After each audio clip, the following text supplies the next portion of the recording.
اس نظام میں ڈاکٹر اشرف آصف جلالی 4 شیڈول میں، قاری زوار بہادر دہشت گرد، لبیک یا رسول اللہ کہنے والے جیلوں میں، اور قادیانیوں کے نمائندے حرامی دشمن کے ایجنٹ بڑی کرسیوں پہ بیٹھے ہوئے۔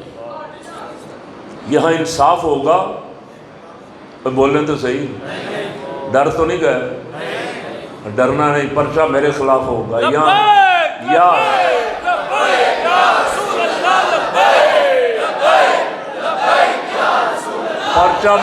پرچہ میرے خلاف ہوگا یا وٹو صاحب کے خلاف ہوگا؟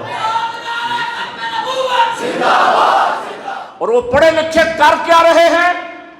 برطانیہ میں ہماری شکایتیں لگاتے ہیں، امریکہ میں جا کے ٹرمپ کو ہماری شکایتیں لگاتے ہیں، یورپ میں کہتے ہیں اقلیتوں پہ بڑا ظلم ہو رہا ہے، پاکستان میں اقلیتوں کے حقوق غصب ہو رہے ہیں۔ اور ڈاکٹر اشرف صاحب کا بیان ایک دن انڈیا چلا رہا تھا، جی ڈاکٹر اشرف پہ نظر ہے کہ دنیا میں سب سے بڑا دہشت گرد ڈاکٹر اشرف ہے۔ علی گیلانی جسے دنیا جانتی ہے، اس کا آپ جنازہ بھی نہ پڑھنے دیں، گھر والوں کو میت بھی نہ اٹھانے دیں، مرضی کے قبرستان میں دفن بھی نہ کرنے دیں، آپ پھر بھی انسانی حقوق کے علمبردار۔ اور ہمارے یہاں کھلی آزادی ہو اقلیتوں کو، ہم پھر بھی انسانی حقوق کے دشمن۔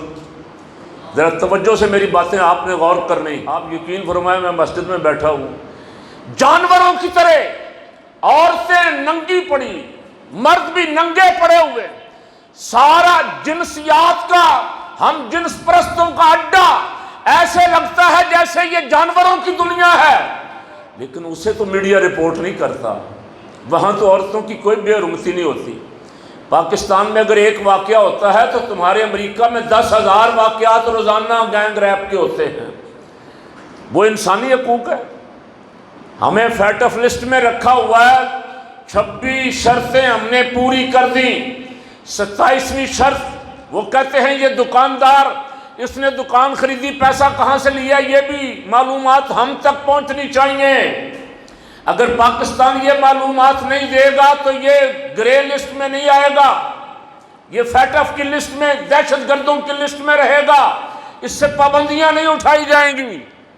تو میں نے کہا خان صاحب اگر آپ میں کوئی ذرہ برابر بھی جرت ہے تو ٹھوکر مارو، فیٹ آف کو نکل آؤ ان سے کہو ہمیں تمہارے فیٹ آف کی ضرورت نہیں ہے، ہمیں تمہاری کسی فہرست کی ضرورت نہیں ہے، اس لیے کہ وہ اسلام دشمن ہیں سب۔